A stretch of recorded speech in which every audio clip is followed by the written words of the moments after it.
My name is Ayushi Arora and welcome back to my YouTube channel, and we are doing class 12th political science of ISC board, and we are continuing with our chapter on local self-government. And today we are going to start with a very new topic which talks about 3 levels of panchayat. If you have not watched the previous videos, please go back and do watch it. In our first video, we discussed the meaning and significance of the local self-government. In the second video, we discussed about the local self-government in the pre-independence era. In the third video, we discussed about the Panchayati Raj. So Panchayati Raj is the base for this video. So if you have not watched the third video of local self-government, which talks about Panchayati Raj, like how Panchayati Raj was implemented. So if you have not watched that, please go back and do watch it. From there only you will be able to understand the 3-tier structure which Balwant Rai Mehta committee gave. So if you have not watched that, please go back and do watch it. And today we are going to start with a very new topic, and which is very important. It says that there are 3 levels of panchayat. So हमने बात करी है 3-tier structure की, जो कि बलवंत राय Mehta committee ने लेकर आए थे. उन्होंने बोला था कि हम 3 levels of पंचायत में 2 बहुत इंपॉर्टेंट चीजें पढ़ने वाले हैं. सबसे पहले तो हम पढ़ेंगे कॉम्पोजिशन, और कॉम्पोजिशन के बाद हम क्या पढ़ेंगे, functions.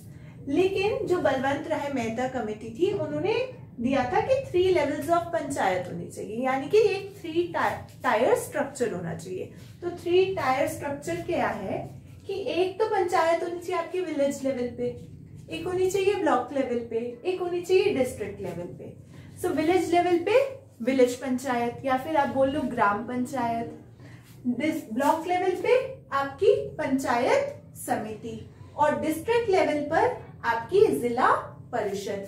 So basically 3 levels of panchayat है, तो वो 3 कैटेगरीज में डिवाइडेड हो गई. Number 1 village level, number 2 block level, number 3 district level. तो विलेज लेवल पे जो है वो क्या है, आपकी ग्राम पंचायत बोल लो, या फिर आप बोल लो विलेज पंचायत. ठीक है, ये हो गई विलेज लेवल पे. फिर ब्लॉक लेवल पे आपकी क्या हो गई, पंचायत समिति.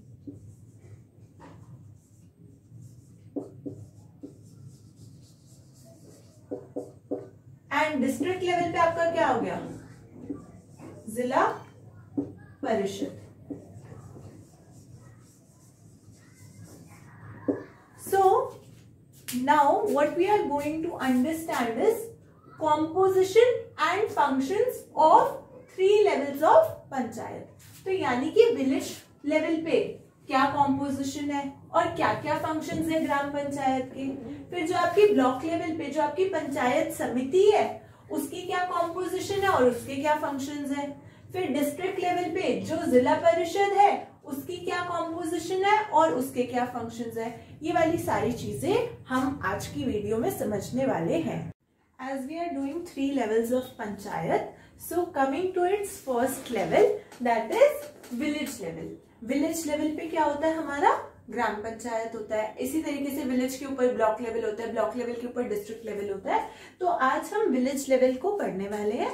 सो सबसे पहले हम बात करेंगे ग्राम सभा की, कि ग्राम सभा क्या होता है. सो बोला जा रहा है कि ग्राम sabha is the basic unit, एक बहुत ही बेसिक यूनिट है, comprising of all adult registered voters in the panchayat area. Gram sabha जो है वो बहुत ही एक बेसिक यूनिट है, जो कि कंप्राइज क्या करती है, all adult registered voters in the panchayat area. यानी कि जितने भी अडल्ट रजिस्टर्ड वोटर्स हैं पंचायत एरिया के अंदर, वो सब किसका पार्ट फॉर्म करते हैं, ग्राम सभा का एक मेजर पार्ट फॉर्म करते हैं. Minors and lunatics are not the members of gram sabha. Minors में का मतलब होता है जिनकी एज 18 ईयर्स से कम होती है, वो माइनर होते हैं. और ल्यूनाटिक्स का मतलब होता है जो कि वो लोग जो कि मेंटली स्टेबल नहीं है. वो लोग, ये दोनों लोग are not the members of the gram sabha. तो माइनर्स और lunatics are not the members of the gram sabha, ये ग्राम सभा के मेंबर्स नहीं होते। Coming to its next point, it says that gram sabha meets twice a year. तो जो ग्राम सभा है उसके जो मेंबर्स होते हैं वो साल में कितनी बार मिलते हैं? 2 बार ही मिलते हैं साल में। एक तो आपके खारिफ सीजन में और एक आपके राबी सीजन में, ठीक है। तो meets twice a year. Coming to its another point, quorum. Quorum का मतलब होता है minimum number of members of meeting. तो ये है कि क्वोरम ऑफ मीटिंग क्या है, कि यानी कि अगर एक मीटिंग हो रही है, ठीक है, अगर ग्राम सभा वालों की एक मीटिंग हो रही है तो उसमें मिनिमम कितने मेंबर्स होने चाहिए? तो मिनिमम जो मेंबर्स होने चाहिए वो कितने होने चाहिए? 1/5 ऑफ द टोटल मेंबर्स। जितने टोटल मेंबर्स है उसके एटलीस्ट 1/5 मेंबर्स प्रेजेंट होने चाहिए उस मीटिंग के टाइम पर, ठीक है। इतना बात क्लियर हुआ? 1/5 of the total members. Now the executive organ of Gram Sabha is known as village or gram panchayat. So जो एग्जीक्यूटिव ऑर्गन है ग्राम सभा का उसको बोला जाता है विलेज और ग्राम पंचायत, ठीक है। जो एग्जीक्यूटिव ऑर्गन होता है उसको बोलते हैं विलेज और ग्राम पंचायत। और हम अब ग्राम पंचायत के बारे में आगे डिटेल में पढ़ेंगे। So right now we are going to start with the functions of ग्राम सभा। So हमने ग्राम सभा क्या होता है वो तो हम पहले पढ़ चुके हैं। So आज हम पढ़ने वाले हैं कि functions of ग्राम सभा are as follows, कि ग्राम सभा क्या क्या काम करती है। So number 1 is to approve budget for the annual year। तो यानी कि approve क्या करती है? बजट को। बजट बनाया जाता है पूरे साल का और उस बजट को अप्रूव कौन करती है? आपकी ग्राम सभा, ठीक है। फिर उसका जो सेकेंड वेरी इंपॉर्टेंट फंक्शन है वो क्या है? To consider levying of new taxes. जो नए टैक्सेस होते हैं उसके रिगार्डिंग लेविंग करना, मतलब टू कलेक्ट मनी, यानी कि टैक्स वगैरह कलेक्ट करना या लोगों को बताना कि हाँ जी ये नई टैक्स पॉलिसी है या ये ऐसी चीजें हैं। तो वो तो पहला हो गया to approve budget. Second point हो गया to consider levying of new taxes. जो नए नए टैक्सेस होंगे उसके लिए लेविंग करना, ठीक है। Third very important point is to review overall activities of the village. तो यानी कि क्या कर रहे हैं? रिव्यू कर रहे हैं overall activities of village, to review overall activities of village. Fourth very important point is to consider the audit report of last financial year। जो audit report होती है उसको स्टडी करते हैं कौन से साल की? of the last financial year। जो आपके लास्ट फाइनेंशियल ईयर, यानी कि आपका जो एक फाइनेंशियल ईयर माना जाता है, यानी कि जो पूरे साल में आपका फाइनेंस की जो काउंटिंग होती है, तो उसके लिए to study the audit report of the last financial year. ये भी किसका फंक्शन है?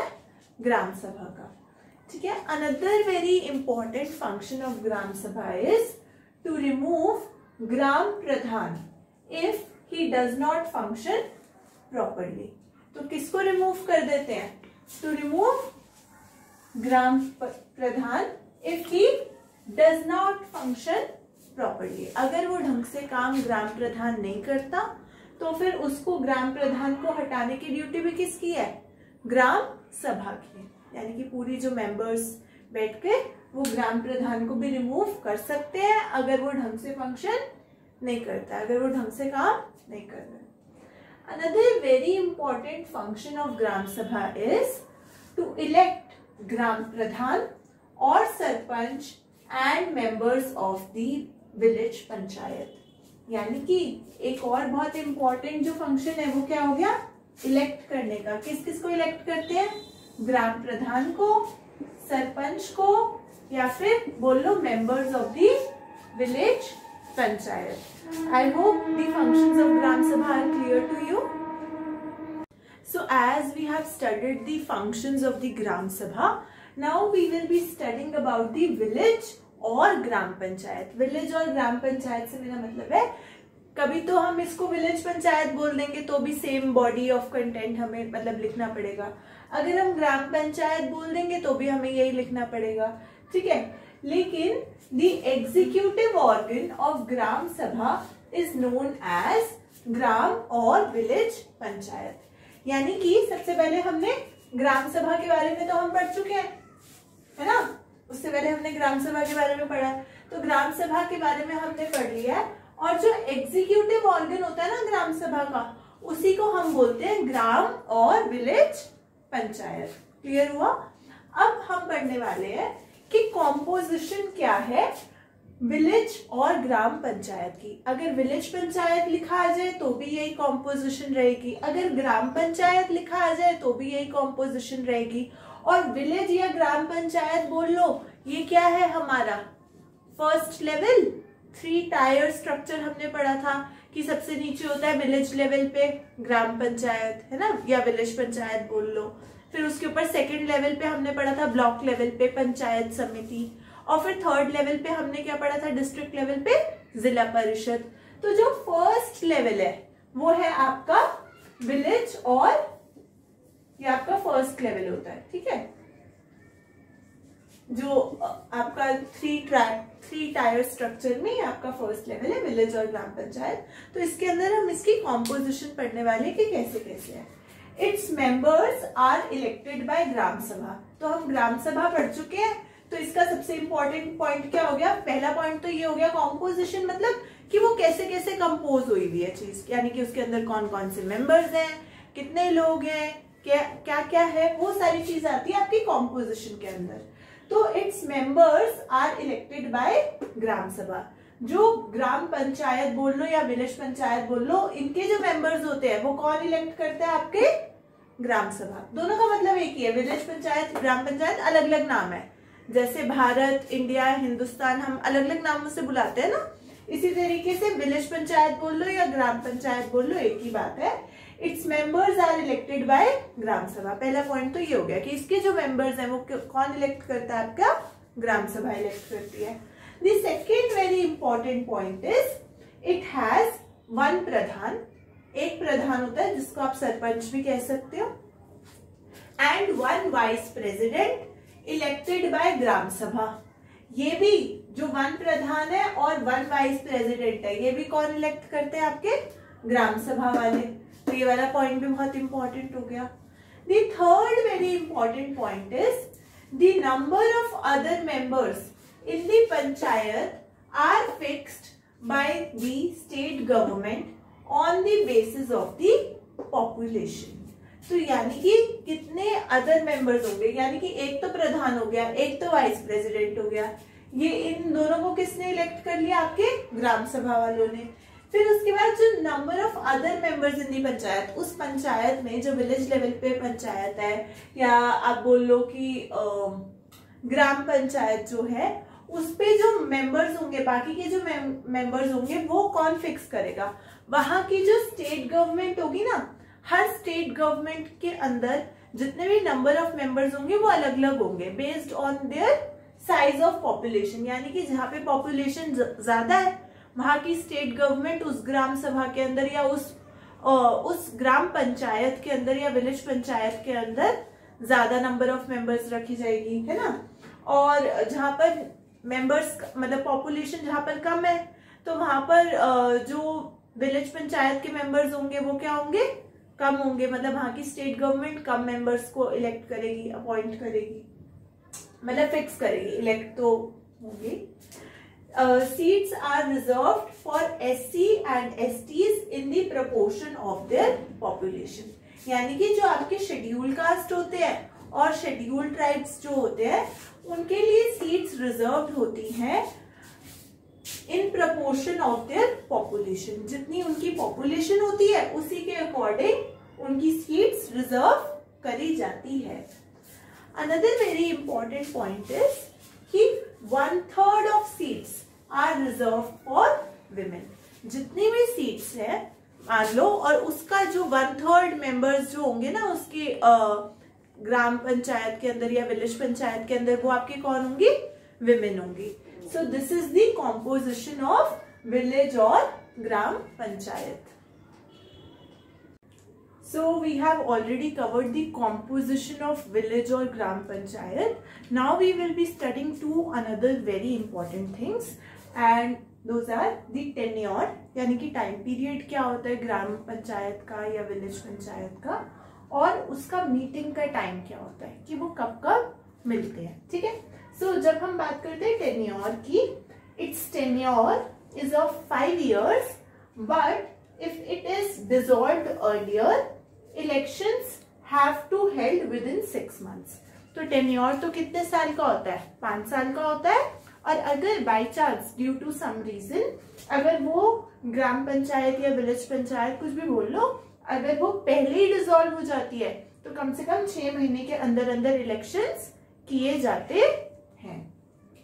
Another very important point is meeting, कि ग्राम पंचायत बोल लो या विलेज पंचायत बोल लो, वो कब कब मिलते हैं, उनका मीटिंग का टाइम क्या होता है. So it usually meets once a month, कि महीने में एक बार तो उनकी मीटिंग होगी. जितने भी मेंबर्स हैं ग्राम पंचायत के वो सब मिलेंगे. It usually meets once a month and decisions are taken by majority vote. और जितने भी डिसीजंस होते हैं वो मेजॉरिटी वोट के अकॉर्डिंग लिए जाते हैं, कि मतलब मेजॉरिटी लोगों ने जिस चीज के लिए वोट किया होता है उसके अकॉर्डिंग डिसीजन सुनाया जाता है. So we are going to start with the functions of village और ग्राम पंचायत. पहले हमने इसका कॉम्पोजिशन पढ़ा, हमने इसका टेन्योर पढ़ा, हमने मीटिंग भी पढ़ लिया. अब हम पढ़ेंगे कि क्या क्या फंक्शंस होते हैं विलेज या फिर ग्राम पंचायत के. So the first function is obligatory in nature. Obligatory in nature का मतलब होता है that you must do.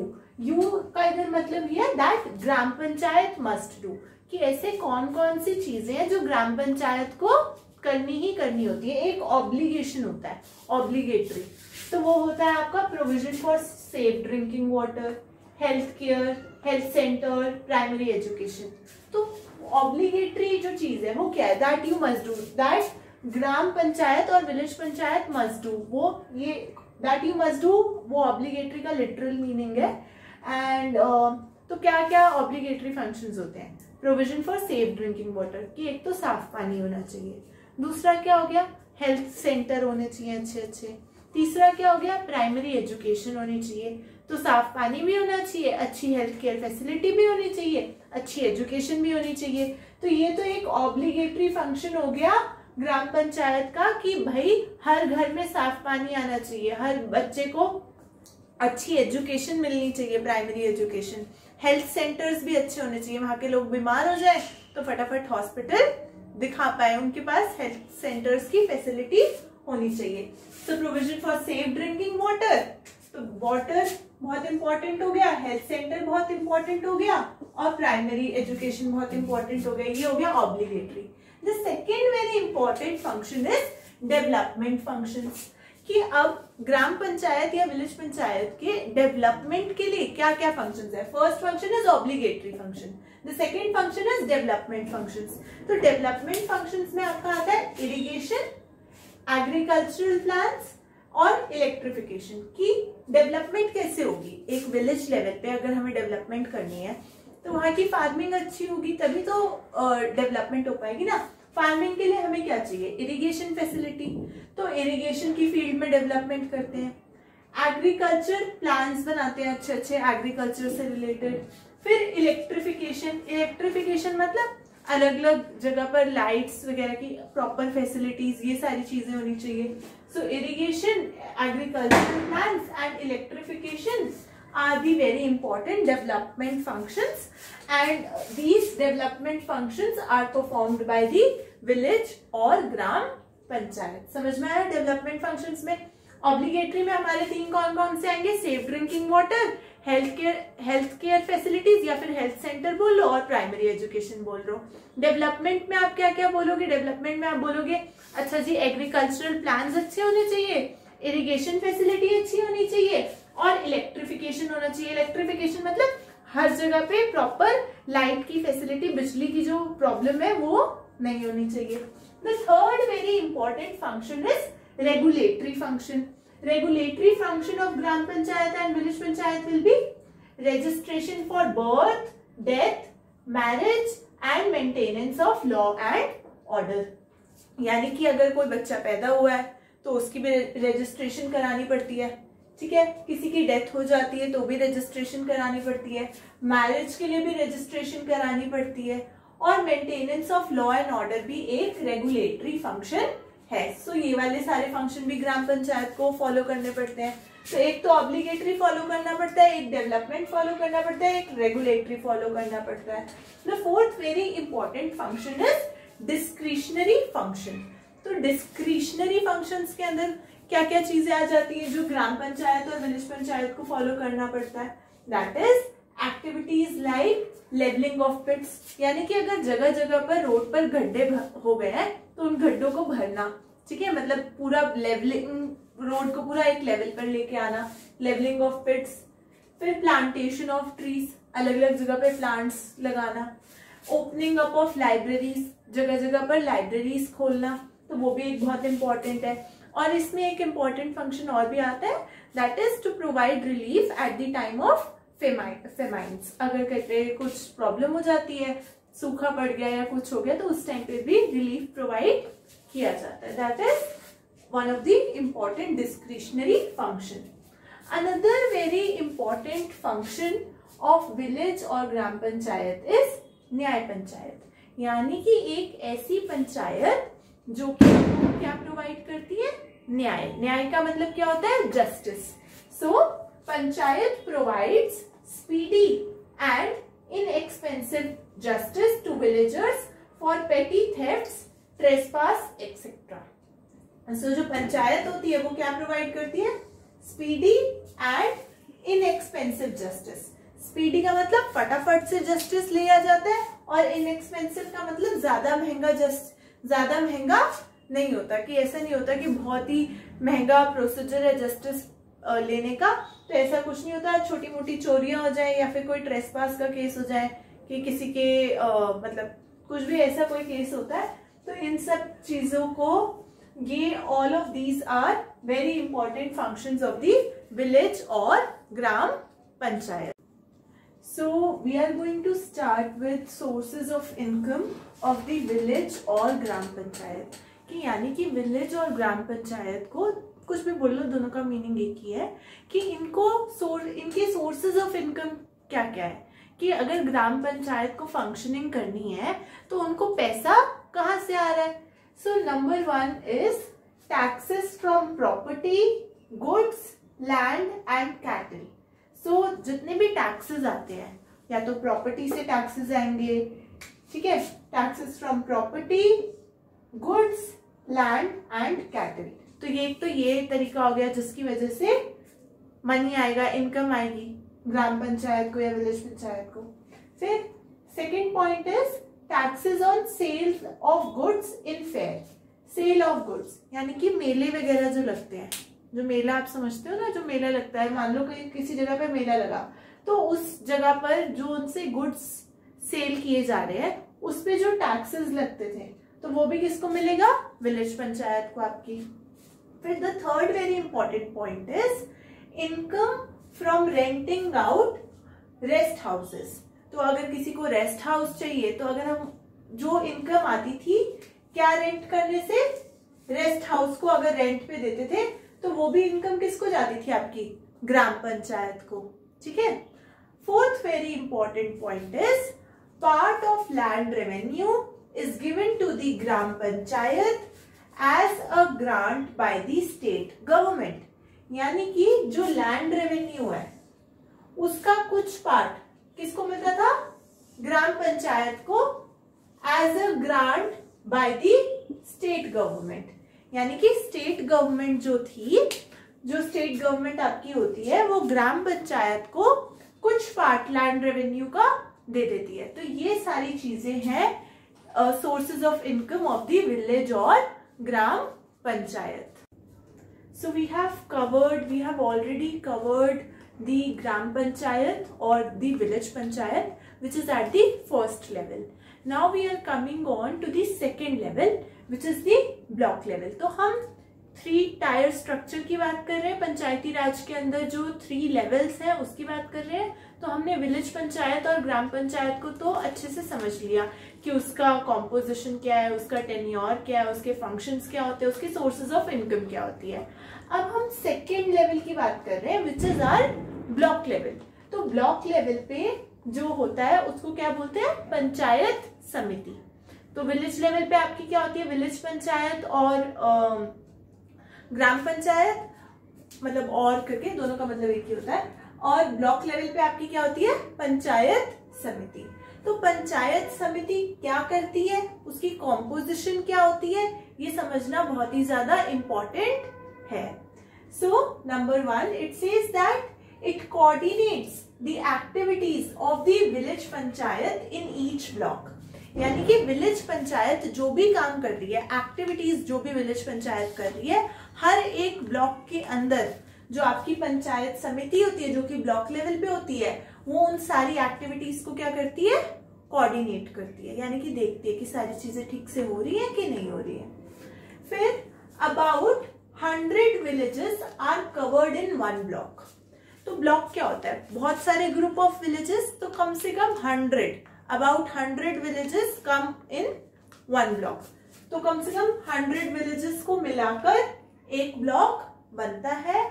And right now there are over 5900 panchayat samiti in India at the moment. तो कम से कम अभी इंडिया के अंदर कितनी पंचायत समिति है, 5900 पंचायत समितिज है एट दी मोमेंट. तो यानी कि ब्लॉक लेवल पे इतनी पंचायत समितिज है. फिर बहुत ही इंपॉर्टेंट चीज है, हम ब्लॉक लेवल पे भी 3 मेजर चीजें पढ़ने वाले हैं. पहला इसके कॉम्पोजिशन, दूसरा इसका टेन्योर और तीसरा इसके फंक्शंस, और फिर इसकी sources of income. Same goes for our district level. So अभी हम ब्लॉक लेवल को पढ़ने वाले हैं.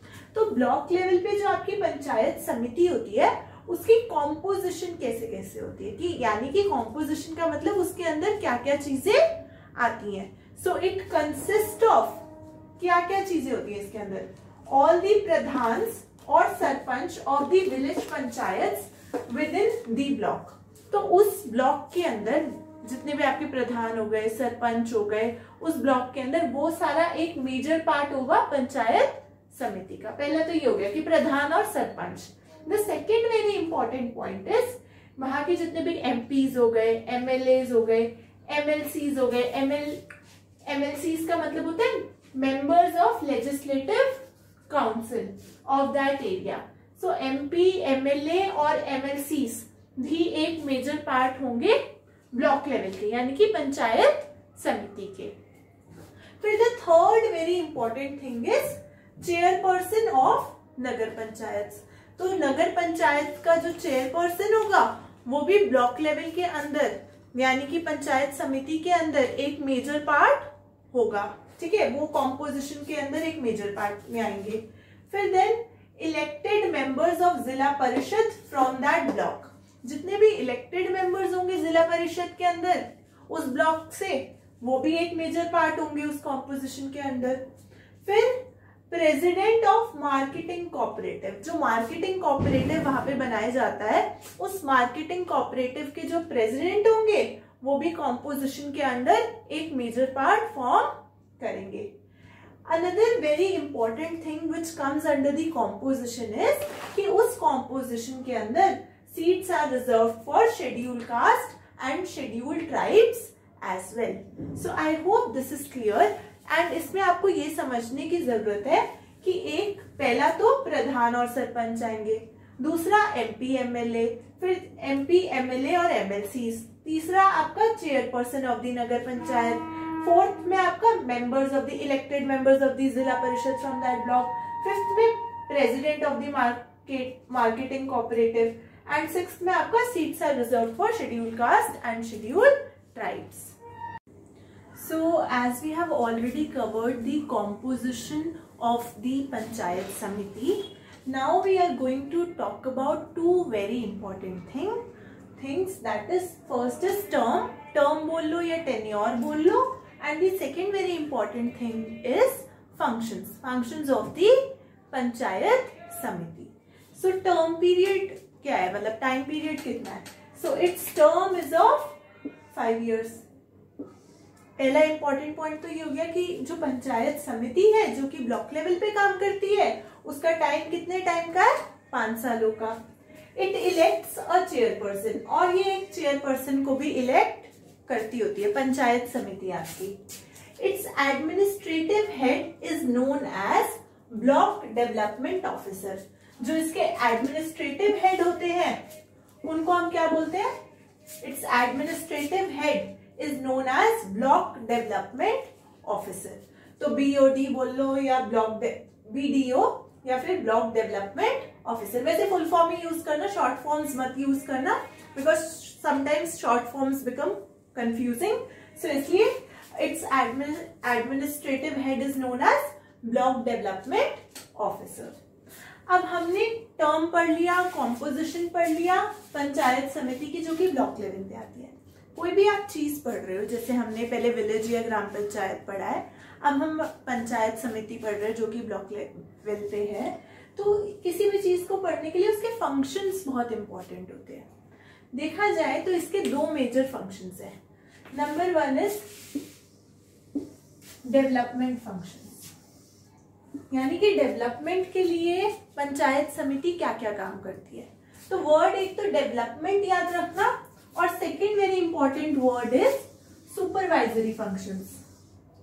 ठीक है, एक तो डेवलपमेंट का काम है पंचायत समिति का, और एक पंचायत समिति का काम है सुपरवाइजरी फंक्शन का, कि सुपरवाइज करने का. तो फंक्शंस के अंदर दो बहुत इंपॉर्टेंट चीजें हैं. अगर आपको लर्न करना है तो इट्स वेरी इंपॉर्टेंट कि आप ऐसे लर्न कर लो कि number 1 is development functions and the second point is supervisory function. तो डेवलपमेंट फंक्शन के अंदर बहुत सारी चीजें आती हैं. बहुत ही सिंपल है. अगर हम किसी भी जगह को देखेंगे तो हम कैसे देखेंगे कि वो डेवलप्ड कैसे है. वहाँ की हेल्थ केयर फैसिलिटी सबसे पहले अच्छी होनी चाहिए. सो टू प्रोवाइड हेल्थ केयर सबसे पहले आ जाता है कि भाई अगर वहाँ के लोगों की हेल्थ अच्छी है तो मतलब कि वो एरिया क्या है, डेवलप्ड है. तो इसलिए हेल्थ केयर इंश्योर करना, पंचायत समिति इंश्योर करती है कि वहां पे हेल्थ केयर अच्छी हो, तो हेल्थ सेंटर्स हो वहां पर अच्छे. तो वो नंबर 1 फैक्टर हो गया डेवलपमेंट फंक्शन के अंदर. फिर हो गया ड्रिंकिंग वाटर. अगर वाटर वहां पर सेफ, क्लीन और एकदम प्रॉपरली अवेलेबल है तो वहां पे ऑटोमेटिकली डेवलपमेंट हो जाएगी. हेल्थ सेक्टर में हेल्थ लोगों की ऑटोमेटिकली इंप्रूव होगी, तो बाकी चीजें और भी ज्यादा तरीके से अच्छे से इंप्रूव हो पाएगी. Another very important development function is to develop handicraft industries. यानी कि किसके डेवलपमेंट की बात हो रही है? Handicraft industries. जो आप विलेजेस में जाओ या कहीं पर जाओ तो आप देखना वहां पे हाथ के बने हुए सामान बहुत सुंदर सुंदर होते हैं. ठीक है, यहाँ पे वो यानी कि डोर के लिए कुछ अच्छा सा डिजाइन करेंगे, या वो हैंडमेड पॉटरी वगैरह, मतलब इस तरीके से. So to develop handicraft industries is also one of the very important development function. Another very important development function is provision for good quality seeds, fertilisers and pesticides. तो अब आपको क्या चीज देखनी है वो ये है कि पहले तो आप देखोगे कि हेल्थ अच्छी होनी चाहिए. हेल्थ अच्छी होनी चाहिए तो उसके लिए भाई साफ पानी होना चाहिए, तो वाटर भी अच्छा होना चाहिए. हैंडीक्राफ्ट इंडस्ट्री तो अच्छी होनी ही चाहिए क्योंकि वहां के लोग हाथ से बहुत सारी चीजें बनाते हैं विलेज लेवल पे. And provision for good quality seeds, fertilisers and pesticides. जैसे ही हम विलेज को इमेजिन करते हैं तो वहां की पंचायत समिति को इमेजिन कर रहे हैं हम. एंड तो फिर हम क्या इमेजिन कर रहे हैं? एग्रीकल्चर को तो हम सबसे पहले इमेजिन करते हैं ना. तो अच्छे एग्रीकल्चर के लिए, यानी कि अच्छे से फार्मिंग वगैरह हो पाए, तो हमें क्या चाहिए? गुड क्वालिटी सीड्स चाहिए, फर्टिलाइजर्स चाहिए, पेस्टिसाइड्स चाहिए ताकि कोई इंसेक्ट्स क्रॉप को हार्म ना कर दे. इसलिए वहां की डेवलपमेंट के लिए हेल्थ बहुत इंपॉर्टेंट है, वाटर बहुत इंपॉर्टेंट है, हैंडीक्राफ्ट इंडस्ट्री बहुत इंपॉर्टेंट है, और good quality seeds, fertilisers, pesticides, ये भी सब बहुत इंपॉर्टेंट है. Another very important development function is to launch rural employment program. एक और बहुत इंपॉर्टेंट डेवलपमेंट फंक्शन है, बहुत इंपॉर्टेंट, वो है to launch rural employment programme. यानी कि रूरल लेवल पे जो लोग रहते हैं, विलेज लेवल पे जो लोग रहते हैं, उनको भी अच्छी तरीके से क्या मिल सके, एम्प्लॉयमेंट, वो लोग भी एम्प्लॉयड हो सके अच्छी जगहों पर. तो ये भी एक बहुत ही इंपॉर्टेंट फंक्शन होता है पंचायत समिति का, कि वो देखे कि भाई वहां के जो विलेज के लोग हैं उनको भी रोजगार मिल सके. So this is also a very important function. Another very important development function is to undertake welfare of SCs, STs and backward class. यानी कि शेड्यूल कास्ट, शेड्यूल ट्राइब्स और जितनी भी बैकवर्ड क्लासेस होती हैं उनकी वेलफेयर के लिए भी काम किया जाए. ऐसा ना हो कि वो लोग बेचारे निग्लेक्ट हो जाए, ऐसा नहीं होना चाहिए. तो उनकी वेलफेयर के लिए भी काम होता है. तो डेवलपमेंट फंक्शन में हम क्या क्या इंक्लूड करेंगे, health, water, handicraft industries, good quality seeds, फिर to launch rural employment programme और welfare of schedule caste, schedule tribes and other backward classes. ये तो हो गए आपके डेवलपमेंट फंक्शंस किसके, पंचायत समिति के. कि भाई पंचायत समिति जो है, जो कि ब्लॉक लेवल पे काम कर रही है, उसके डेवलपमेंट फंक्शंस ये हो गए. अब second very important thing is supervisory functions. ये तो फंक्शंस हो गए कि इन एरियाज में हमें डेवलपमेंट करनी है, हेल्थ में डेवलपमेंट करनी है, वाटर में डेवलपमेंट करना है, हमें हैंडीक्राफ्ट इंडस्ट्री में डेवलपमेंट करना है, सीड्स, एग्रीकल्चर, इस सब चीजों में. सुपरवाइजरी फंक्शंस कौन कौन से होते हैं, to supervise working of gram panchayat. एक बहुत इंपॉर्टेंट काम होता है पंचायत समिति का, क्योंकि ये ब्लॉक लेवल पे आती है. तो इसके नीचे क्या आते हैं, ग्राम पंचायत. तो ये क्या करती है, जो सुपरवाइज करती है वर्किंग ऑफ ग्राम पंचायत की, जितनी भी आपकी ग्राम पंचायत आ रही है उसकी फंक्शनिंग ढंग से हो रही है कि नहीं हो रही, वो सुपरविजन का काम कौन कर रहा है, आपकी पंचायत समिति. तो पहला पॉइंट तो ये हो गया कि to supervise working of gram panchayat. Another very important point is to examine budget of panchayat. जो बजट बनता है पंचायत का, उसको भी कौन एग्जामिन करता है, आपकी पंचायत समिति. So these were the very very important functions of the panchayat समिति. पंचायत समिति is at the block level. So as we have already covered the composition of Panchayat Samiti, the term or the time period of the Panchayat Samiti or the tenure of the Panchayat Samiti, we have also covered the functions of the Panchayat Samiti. Now coming on to the sources of income of Panchayat Samiti. So Panchayat Samiti works at the block level. So what are the sources of income for panchayat समिति की, यानी कि पंचायत समिति को income कहाँ से आती है कि जिसकी वजह से वो फंक्शनिंग प्रॉपरली कर पाती है, यानी कि उनको पैसा कहाँ से आता है. So number 1 is grants given by state government. एक तो ग्रांट्स कौन देता है उनको, state government. State government grants देती है पंचायत समिति को. Another very important source of income is income from taxes levied by समिति.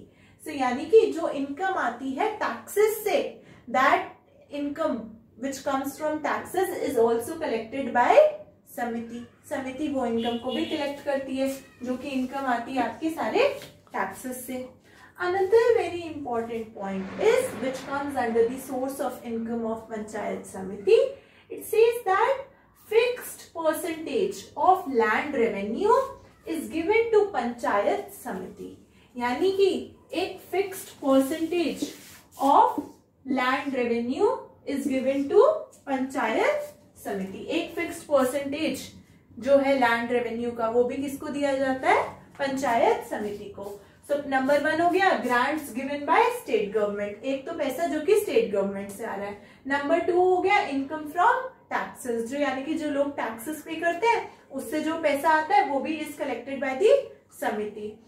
The third very important point is fixed percentage of land revenue is given to panchayat samiti. तो एक fixed percentage of land revenue भी दिया जाता है. So with this we have covered 2 topics, that is number 1 is village or gram panchayat, and we have also covered the block level panchayat samiti. Now we will be going to start with Zilla Parishad at the district level. So we have already covered about Panchayat Samiti, which was at the block level. We have already covered about the village panchayat and the gram panchayat. Now we are going to talk about the third level, which is the district level, and Zilla Parishad comes at the district level. So जैसे कि village level पे village panchayat आती है, block level पे आपकी पंचायत समिति आती है, उस तरीके से डिस्ट्रिक्ट लेवल पे आपका क्या आता है, जिला परिषद. सो जिला परिषद is the apex body by the Panchayati Raj act. तो इसको इस तरीके से समझना कि विलेज लेवल पे तो सबसे नीचे क्या आ गई आपकी ग्राम पंचायत, ठीक है. फिर उसके ऊपर क्या आ गई आपकी ब्लॉक लेवल पे क्या आ गई पंचायत समिति, और सबसे ऊपर लेवल पे डिस्ट्रिक्ट लेवल पे आपका क्या आ गया जिला परिषद. पंचायत समिति आपकी ब्लॉक लेवल पे आ गई, ग्राम पंचायत आपकी विलेज लेवल पे आ गई. ग्राम पंचायत और विलेज पंचायत कुछ भी लिखा हो, बात एक ही है. एंड जिला परिषद आ गई आपकी डिस्ट्रिक्ट लेवल पे. तो अब हम बात करने वाले हैं डिस्ट्रिक्ट लेवल पे, जो कि है जिला परिषद.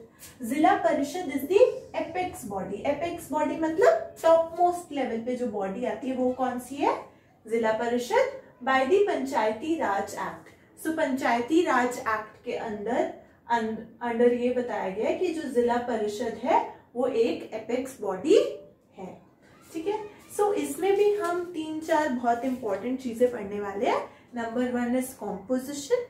Then we are going to study about its tenure कि क्या टाइम पीरियड के लिए है. फिर हम इसके फंक्शंस को पढ़ेंगे एंड फिर हम इसका सोर्सेज ऑफ इनकम पढ़ेंगे जिला परिषद के. So coming on to the composition of zila parishad, कि जिला परिषद कैसे बनी हुई है, कि उसके अंदर क्या क्या आता है. तो इट कंसिस्ट ऑफ, जिला परिषद जो है उसकी कॉम्पोजिशन ऐसी है कि it consist of chairperson of panchayat समिति ऑफ डिस्ट्रिक्ट. तो डिस्ट्रिक्ट लेवल पे है, तो यानी कि जो चेयरपर्सन है पंचायत समिति के, वो भी किसके अंदर आएंगे, जिला परिषद के अंडर आएंगे. चेयरपर्सन ऑफ द पंचायत समिति ऑफ द डिस्ट्रिक्ट. फिर जितने भी आपके MPs, MLAs and members of the legislative councils of the district, MP, MLA और एमएलसीज यानी कि members of the legislative councils of the district, ये भी आपके सारे किसके अंडर आएंगे, जिला परिषद के अंडर आएंगे, उसकी कॉम्पोजिशन में आएंगे. Then representatives of cooperative society, जो रिप्रेजेंटेटिव्स होते हैं कोऑपरेटिव सोसाइटी के अंदर, वो भी सारे आपके कॉम्पोजिशन में आएंगे जिला परिषद के. Then representatives of scheduled caste, scheduled tribes and women will also come under the composition of Zilla Parishad. Now the chairperson of municipalities of the districts, जो chairperson होते हैं municipalities के जो district के अंदर, वो भी किसके अंदर आएंगे, composition of the जिला परिषद. तो इसको आप ऐसे देख लेना कि सबसे पहले तो जो पंचायत समिति के chairperson है district level पे वो आएंगे, फिर एमपी, एमएलए, फिर उसके बाद आप लिखोगे रिप्रेजेंटेटिव्स ऑफ कोऑपरेटिव सोसाइटीज, फिर representatives of scheduled caste, scheduled tribes and women, and फिर chairperson of the municipalities of the district. So I hope you have understood the compo. So we have already covered the composition of the जिला परिषद. Now we are going to start with its term and its functions. So the term or the time period of the Zilla Parishad, its term is of 5 years. So यानी कि जो जिला परिषद है उसका भी जो टर्म है वो कितने सालों का होता है, 5 years का, जो कि डिस्ट्रिक्ट लेवल पे जिला परिषद आपकी है. Now coming on to the functions of जिला परिषद. फंक्शंस किसी भी चीज के बहुत इंपॉर्टेंट है. आप जब ये वीडियो देखोगे तो आप फंक्शंस ऑफ ग्राम पंचायत को बहुत अच्छे से करना, फंक्शंस ऑफ पंचायत समिति को बहुत अच्छे से करना, एंड फंक्शंस ऑफ जिला परिषद is also very very important. यानी कि फंक्शंस बहुत इंपॉर्टेंट है किसी भी चीज के, कि यानी कि जिला परिषद जो है वो क्या क्या काम करती है। तो फंक्शंस के अंडर आपको ऐसे देखना है, एक तो सबसे पहले आते हैं वेलफेयर फंक्शंस, कि जो वेलफेयर के लिए जो काम किया जाता है वो किसके अंडर आता है, वेलफेयर फंक्शंस। फिर second very important function is supervisory functions, ठीक है। Third very important function is advisory functions. Fourth very important function is financial functions, and fifth very important function is developmental functions, ठीक है। तो ये 5 बहुत ही important functions है।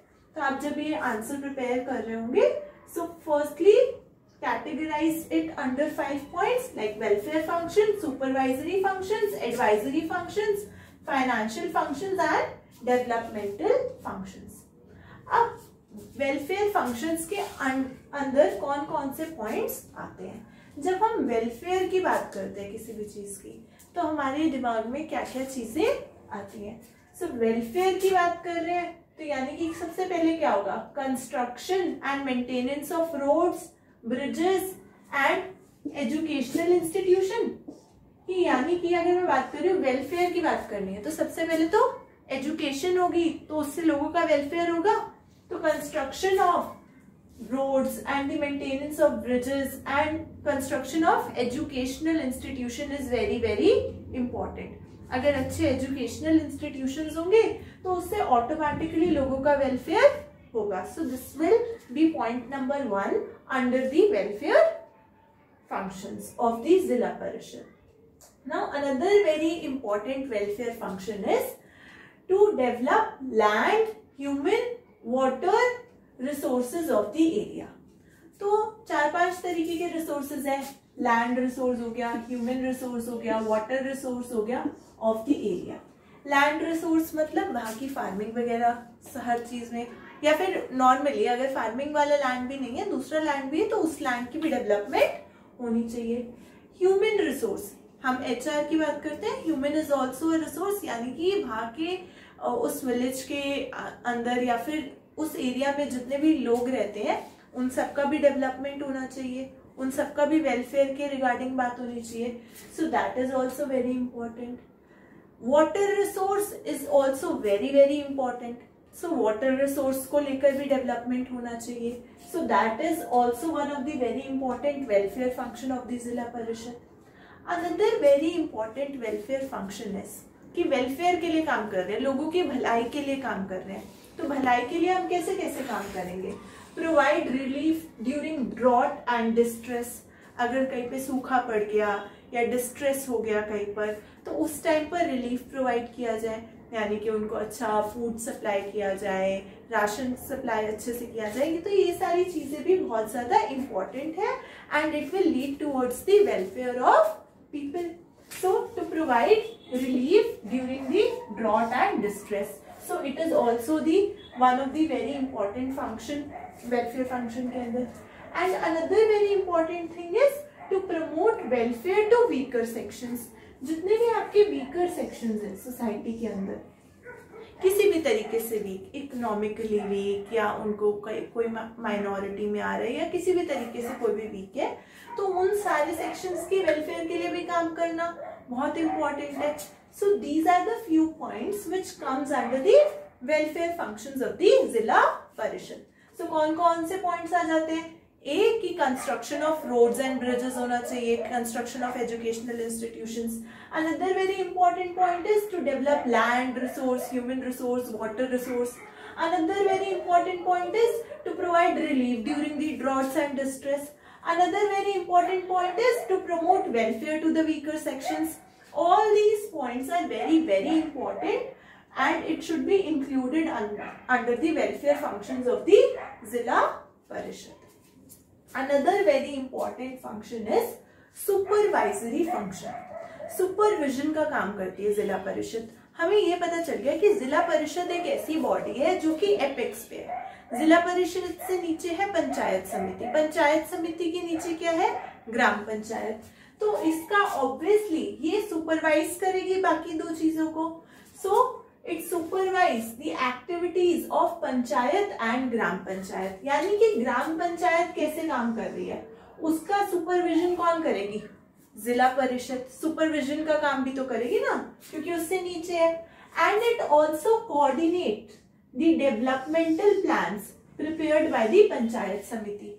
अब उसके नीचे क्या है? जैसे ये ग्राम पंचायत है, उसके ऊपर पंचायत समिति के ऊपर जिला परिषद. तो जिला परिषद सबसे ऊपर है. सबसे पहले तो वो सुपरवाइज करेगी कि ग्राम पंचायत की एक्टिविटीज को. फिर उसके बाद क्या करेगी? वो कोऑर्डिनेट करेगी development plans prepared by the panchayat समिति. पंचायत समिति ने क्या क्या डेवलपमेंट प्लान्स बनाया उसके साथ भी कोऑर्डिनेट किया जाएगा. Another very important thing which comes under the supervisory function is to examine and approve the budget of the panchayat समिति. जो एग्जामिन करेगी और अप्रूव करेगी कौन से बजट को? ऑफ द पंचायत समिति. जो पंचायत समिति ने बजट बनाया है उस बजट को अप्रूव कौन करने वाला है? आपकी जिला परिषद. Third very important thing is advisory functions. अब जो आपकी जिला परिषद है वो किस किस फील्ड में या कहां पर वो एडवाइस प्रोवाइड करती है. So coming on to advisory functions, Zila Parishad gives advice to state government regarding the needs of people living in rural areas. तो जो आपकी जिला परिषद होती है, जो ये वाली जो बॉडी है Zila Parishad, which is at the district level, it gives advice to the state government regarding the needs of the people living in the rural areas. Rural areas में जो लोग रहते हैं उनकी नीड्स को देखते हुए वो स्टेट गवर्नमेंट को बताते हैं कि अच्छा जी ये प्रॉब्लम है यहाँ पर और आप इस तरीके से हमारी हेल्प कीजिए ताकि हम लोगों की डेवलपमेंट के लिए काम कर सकें. So it also gives advice to the state government so that it can work for the welfare of the people living in the rural areas. Coming on to the financial functions. Financial functions तो और भी ज्यादा important होंगे. So जिला परिषद get grants from state and central government. जो जिला परिषद है उसको grants कहाँ से आते हैं? स्टेट गवर्नमेंट से और सेंट्रल गवर्नमेंट से आते हैं according to the needs of people in rural areas. And they use that funds and they take that financial help to help the people living in the rural areas. तो जो इनका financial functions क्या हो गया इनका कि एक तो इनको grants मिल रहा है स्टेट और सेंट्रल गवर्नमेंट से, और दूसरी बात ये वर्क करते हैं according to the needs of people in rural areas. कि जो रूरल एरियाज में लोगों की जो नीड्स होती हैं उसके अकॉर्डिंग कौन काम करती है? आपकी जिला परिषद. उसी के अकॉर्डिंग ये फाइनेंस को यूज करते हैं, यानी कि उस पैसे को यूज करते हैं. Fifth very important thing is developmental functions. अब किसी भी जगह पे आप जा रहे हो तो वहां की डेवलपमेंट होना बहुत ही ज्यादा इंपॉर्टेंट है. So to provide irrigation facility, electrification and poverty elevation are some of the very important developmental functions of the जिला परिषद. कि एक तो हर जगह पर इरिगेशन अच्छे से होना चाहिए, फिर इलेक्ट्रिफिकेशन अच्छे से होना चाहिए. इलेक्ट्रिफिकेशन मतलब बिजली की कोई समस्या नहीं होनी चाहिए, प्रॉपर इलेक्ट्रिसिटी सप्लाई होनी चाहिए. देन पॉवर्टी एलिवेशन कि मतलब गरीबी भी नहीं होनी चाहिए. So these all are the very important functions of the जिला Parishad which Zila Parishad performs. So another very important thing is sources of income. कि यानी कि जिला परिषद को इनकम कहाँ से आती है सारी चीजों की फंक्शनिंग के लिए. So number one is taxes. एक तो जो हम लोग टैक्सेस पे करते हैं, यानी कि मतलब जो रूरल एरियाज में जितने भी लोग हैं वो जो टैक्सेस पे करते हैं उससे जिला परिषद को इनकम आती है. Another very important thing is licence fee. तो नंबर वन तो टैक्सेस हो गया कि जितने भी वहाँ पे लोग टैक्सेस भरते हैं उससे जिला परिषद को इनकम आते हैं. Second very important thing is licence fees. तो लाइसेंस के लिए जो हम अप्लाई करते हैं अलग अलग चीजों के लिए फीस, लाइसेंस फीस हो गया आपका उसके लिए. Another very important thing is grants from state government. जो कि स्टेट गवर्नमेंट जो ग्रांट देती है वो भी एक बहुत ही इंपॉर्टेंट सोर्स ऑफ इनकम है. Another very important thing is funds given bye centre. वो सारे फंड्स जो कि सेंटर देती है. So all of these are the very important sources of income for जिला परिषद. नंबर 1 में आप लिखोगे टैक्सेस, फिर आप लिखोगे लाइसेंस फीस, फिर आप लिखोगे grants from the state government, and then you will be writing about the funds given by the centre. I hope this topic is clear, and we have in this topic we have covered 3 topics really well. We have covered village or gram panchayat, under which we covered its composition, its tenure, its functions, its sources of income. So इसी तरीके से हमने village और ग्राम पंचायत को पढ़ा. फिर हमने block level पे हमने किसको पढ़ा, हमने पंचायत समिति को. पंचायत समिति के अंडर भी हमने कॉम्पोजिशन, टेन्योर, वहां का फंक्शंस, उनकी सोर्सेज ऑफ इनकम सब कुछ पढ़ा. फिर हमने थर्ड लेवल पे, डिस्ट्रिक्ट लेवल पे जिला परिषद को पढ़ा, जिसके अंदर हमने वहां पे उसके कॉम्पोजिशन, उसका टेन्योर, उसके फंक्शंस, उसकी सोर्सेज ऑफ इनकम, सारी चीजें बहुत ही अच्छे से पढ़ ली. So this was the 3 levels of panchayat की, मतलब पंचायत का जो वो 3 टायर स्ट्रक्चर है वो हमने अच्छे से समझ लिया कि फर्स्ट लेवल पे, विलेज लेवल पे तो आपका ग्राम पंचायत आती है, विलेज पंचायत और gram panchayat. Second block level पे आपकी पंचायत समिति आती है, एंड थर्ड लेवल पे आपका डिस्ट्रिक्ट लेवल पे जिला परिषद आती है. I hope you have understood this topic well. If you have any queries or doubts, you can write down in the comment section. I would be happy to answer.